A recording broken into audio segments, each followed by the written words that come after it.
All right, guys, Somebody El Piso back once again. I'm going to take a little different pace from the trajectory and direction that I usually take in most of my videos. Of course, we're going to talk about semen retention slightly. We're going to talk about discipline slightly. But today, I don't know, I was thinking, a lot, as I always do. Like this energy is coursing through me. I just have a lot of these thoughts, man. And I want to talk about the results, the inevitable results of semen retention, right? The conclusion of semen retention for your personal practices. Some of you guys might be seeking semen retention for personal understanding, for ascension, and to just keep your energy just as long as you live on planet Earth and obtain all the inspiration from God that comes through the condition of your body of being celibate, and you spread those creative works into the world, and that's great. Others of us would like to become fathers, right? A lot of us would like to maybe bring some children to the world one day, and we want to just be an exemplary model for our kids, right? Son or daughter. So I don't know. I'm not a father myself, but I don't know. Kids are cool, man. I'm always so active with them. So I'm going to talk to you guys about, I don't know, how to be a good father. You know what I mean? I don't know, maybe I'm not the best example for this because I don't have any children, but I would like some, you know what I mean? One day, right, in the future, if God wills it, right? So like, comment, subscribe. We're gonna get into it. What is a father, right? I think that this word is sort of thrown around, right? What is a father? Technically, on a basic level, it's not an active person in a child's life, right? That's not necessarily a father, although I guess it counts as it to some degree. But a father is just the male component that lent his DNA. One half of the DNA or the genetic material in the son or daughter will belong to the mother, the other half to the father, or however that distribution works. But father obviously was genetically responsible to some degree in the conception of the child, right? But the gestation, of course, is the mother. Now, in the world now, let's talk about this, right? In the world now, and in the world that was, the traditional world, the old world, the one that will pass away, fathers are generally slaves to tradition. A lot of them don't think incredibly creatively. They don't think abstractly. They are very, very trapped in this idea of masculinity. We're gonna get deep in this one, guys. The idea of masculinity for fathers, right, for the people of the past, and this goes in all cultures, my friend, all of them, is you have to be intimidating, you have to be tough, you have to be strong, you have to constantly display physical feats of strength.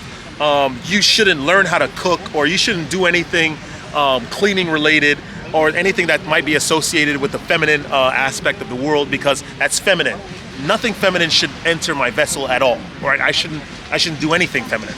And that's incredibly delusional, guys. I think that part of what makes a very, very good father, or an exemplary example, an exemplary person, right, is that father has done the work, the personal inner work, to integrate the feminine nature and the masculine nature into his personality and his being. I think that with an individual, a male that has done that, is above the males that have operated in the old world, the ones that are super masculine. They shoo anything that's feminine, and they just keep going forward in their ideas of what's traditionally masculine, which is delusion, right? And a lack of creative thought. I was thinking about this a lot. A lot of fathers too, a lot of people that, a lot of men that contribute to the creation, the conception of a child, a lot of them don't actually take care of their children, right? I think the stats in South America, in Colombia, there's so many single mothers. Like when I was living in Colombia, I don't know, for the guys that didn't know, I used to live in Colombia for a couple months back in 2022, and the number of single mothers that I've seen in Colombia was insane. They all had this sort of disgust towards men, and they sort of had this sentiment like, oh, men are disgusting, or they said it in Spanish. So I thought abstractly then. I was always a creative thinker, but I always gave men the benefit of the doubt. I always thought that we were a sex that was sort of oppressed by the world due to this whole movement of being woke that was trying to drown out masculinity. And that is true, of course, to a certain degree, but men have always operated from this traditional point of masculinity. which is really interesting. They never thought to do anything creative, like nothing abstract, nothing out of the ordinary. It's super, super interesting. Based on what I just said about the single mother rates in South America, by the way, in America, in my culture, in African American culture, we already know, a lot of us are known for not taking care of our children. We're just abandon our kids.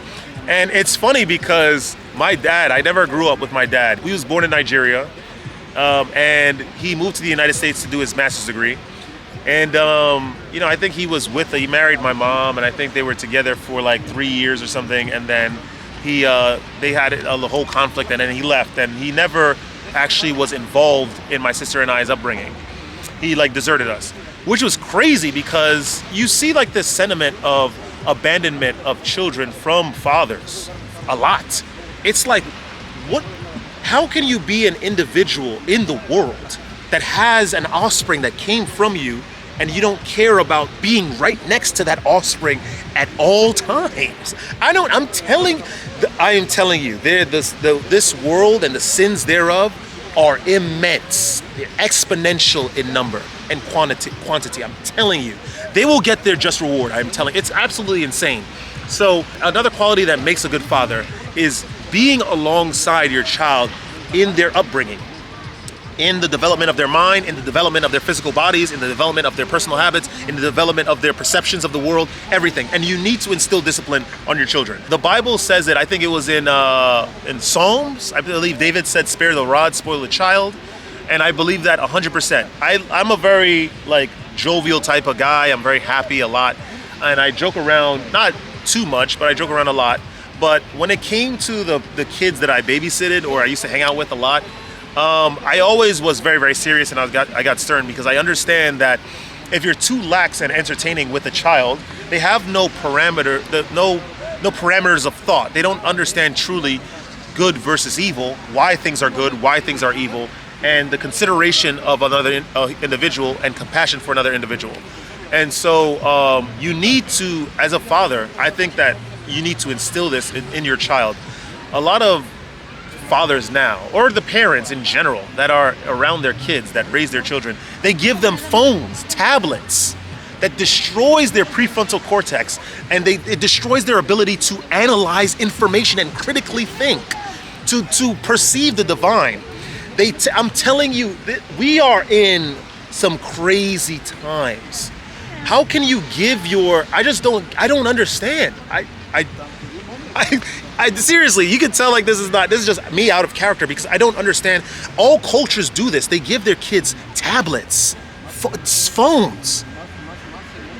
Imagine, they don't teach them anything. They don't talk with them through the Bible, right? They don't explain the book of Genesis. They don't explain the book of Job. They don't explain Daniel. They don't explain these things to their kids. They just they put a phone in front of them, give them a couple of games, and then have them develop on their own without any concurrent guidance.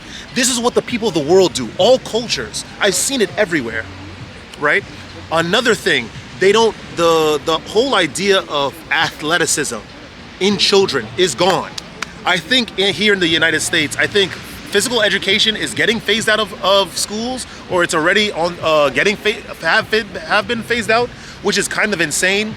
Well, remember, a strong body is, as we know here on the channel, a strong body subjugates the beast within. The body is of the world. This world and your body is of the same material. It is of a decomposing, degenerate nature.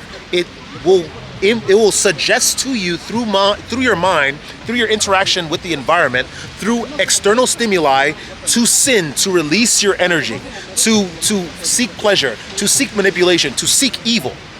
This is what your body does.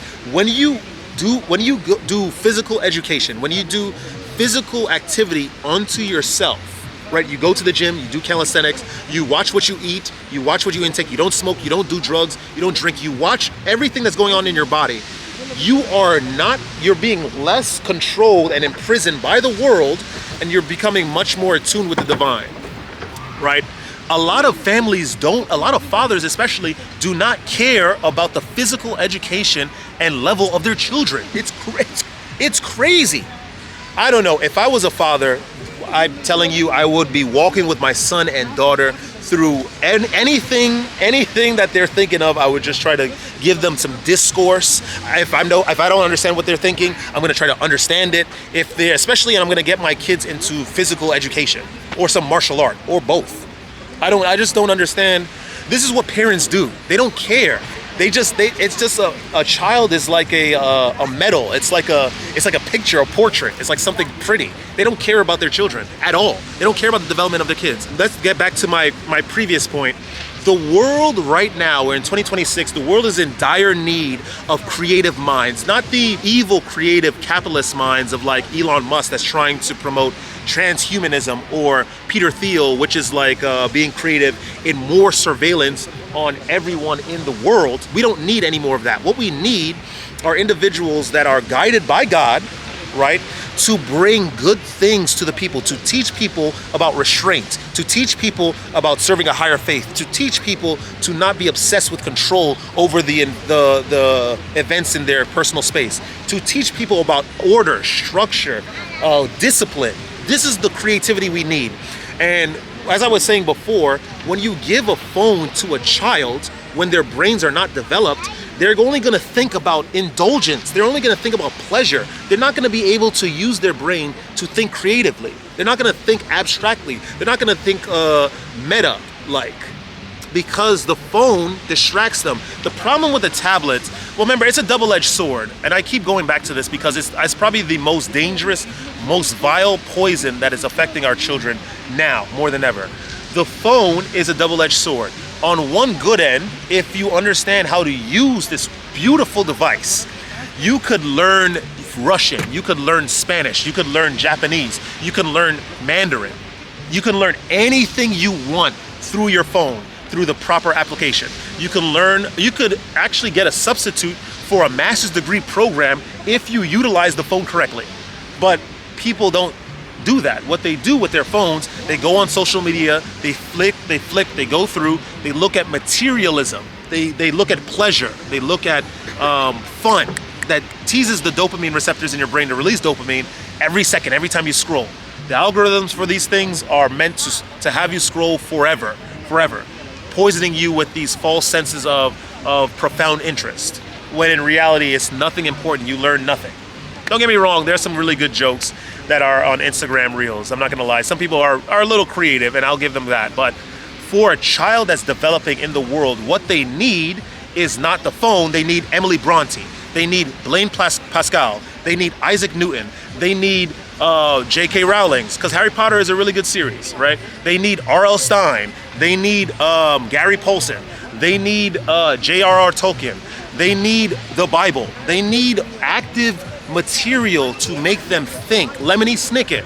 They need things to make them think. No one reads because it's not interesting. They need to be understanding of current events. It is just to get back to some more things.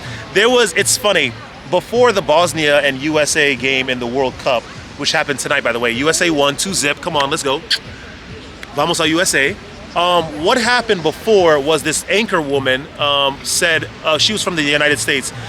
What she said about Bosnia is like, Bosnia is going down. I don't even know where Bosnia is on a map, and I don't really care where Bosnia is on a map. She said this in public, like on a podium, perpetuating that stereotype against Americans that we don't know anything about geography, and we don't, let alone the events that are happening in various countries, right? That are outside of the United States. That is true. A lot of us don't really understand anything that's happening outside of our immediate environment because we don't care to look. We don't know anything about information, current events, nothing. We don't know that Russia is a country, but it also has 22 other countries in it, like oblasts or whatever they call them, right? We don't know that anything that's Eastern European doesn't need to necessarily be lumped under Russia. They have their own identity, they have their own culture, they have their own languages to some degree. We don't know anything about the history of South America. We don't know anything about Asia, East Asia. We don't know anything about what's going on because we don't read. We're not interested. And our parents, they're so obsessed with materialism and they don't read themselves that they perpetuate this same behavior to their kids. Being a good father is to put a book in front of your son and daughter. take away the phone. The phone will bring good articles, but reading is so much better. Read pages, read books. So another thing, by the way, I didn't get so deep into this, and we're gonna get metaphysical, guys, right now. A good father stands alongside their child and guides not guides necessarily, but follows the trajectory of the inclination and proclivity mentally of the child. We are all destined to do things. A lot of our genetics or whatever happens in us, right, guides us through faith, in tandem with God, towards a certain purpose, towards certain desires, towards certain interests. Some kids are very interested in baseball. Some kids are very, very interested in quantum physics. Some kids are very, very interested in architecture. As a father, you need to be you need to watch your children very, very closely and understand their proclivities towards whatever subject they're interested in. You need to find it out quickly and then motivate them completely without protest. When a child understands that their parents are behind them in their personal hobbies and creative endeavors, these children will flourish and become they'll be the next innovative leaders of that industry in the world. If you have a son, right, that's interested in fashion, it doesn't matter if it's not traditionally masculine. You need to do an introspective look in yourself and understand that you are not integrated with the male and feminine natures that you're supposed to be living on this planet and teaching other individuals, i.e. your son, your daughter. In this example, your son, because he's interested in fashion. You need to somehow get on semen retention, make sure God's light shines through you and eviscerates all of your silly perceptions of traditional masculinity, and go alongside and walk with your son and guide him through everything fashion related. You're gonna try to sign him up for FIT. What is it in England, right? Central Saint Martin's. That's like one of the most prestigious fashion schools in the world. New School. You walk alongside your son. You make sure you're there studying history of Jean-Paul Gaultier, history of Alexander McQueen. You walk with your son until he reaches the end of that interest, and then you keep motivating them. That's what fathers do. That's what real parents do. These people do not do that. They're interested in material gains, only consumption, only pleasure, only seeking release, physical release. That's all they care about. The maldevelopment of children, sons and daughters in this age is ultimately due to the lack of knowledge and discipline of the father, the parents. The father, these guys, what they do now is that they drink alcohol. We don't understand. We already had all these studies about alcohol and how it's poisonous to the body. Why are we still drinking it?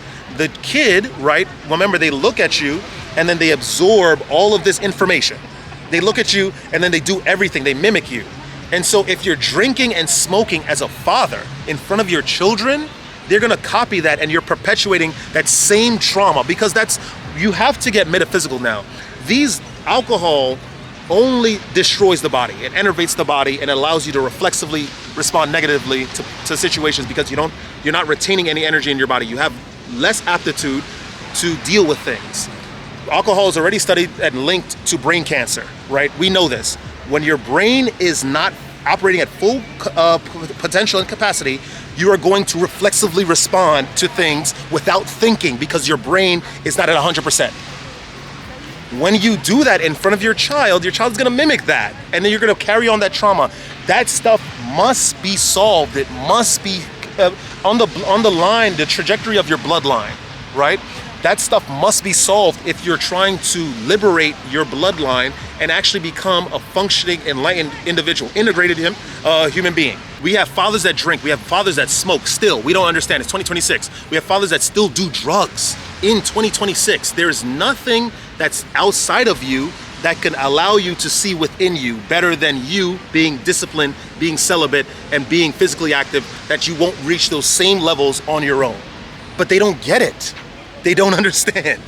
They're of the world. This is all cultures, by the way. It doesn't matter where they're from. They all do this, right? The optimal father walks alongside their child and makes sure that there are a shining beacon, a shining example to their children. The child is going to look at the father, see the responses that he gets from the world around him, and how he carries himself. He's noble. His mind works. He's not lazy. He doesn't seek to manipulate because his brain is not operating at full capacity because he smokes, he drinks, he does drugs, he smokes weed. And then your child in turn will be the same person that you are, or even better, right? And then they will propagate, and then your bloodline, before you know it, becomes something of legend.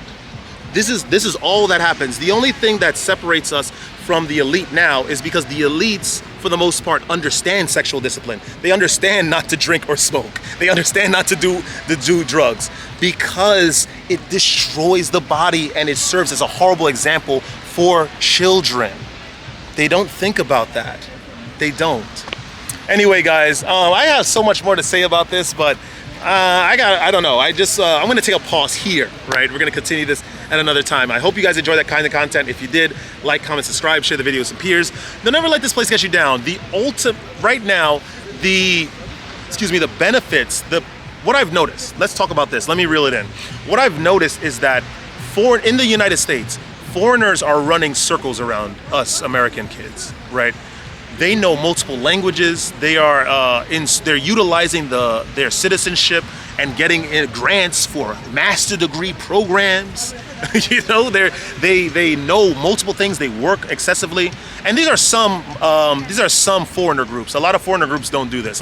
Most of them just drink and smoke and just live off benefits. This is everywhere in the world, by the way. But we have foreigners that are running circles around us. And as an individual with children, right, or planning to get children, you need to be an exemplary model for that child. You need to first enlighten yourself. First, integrate the male and female natures within your body. First, you need to master semen retention. First, you need to have an intimate relationship with God. First, you need to understand the ways of the world, right? As you become enlightened, as you absorb or create genuine light, as God stretches his arms around you because you're following his precepts, right? And then learn things. Go to different countries and immerse yourself. Don't go to tourist areas. Go to like the ends of an area. Get lost, right? Understand the culture, understand things. Make sure you are getting connected with the land. The land has energy. That energy you will carry with you throughout your entire life. And that stuff gets passed on to your kids, and intuitively they will understand, or they'll just have this feeling of worldliness, expansiveness, right? This magnanimous nature. That's your job as an aspiring father, and as the fathers that are currently fathers, right? At least this is what I would do if I was a dad, man. Guys, I love you all. Stay radiant. I'm gonna see you guys in the next video. Woo!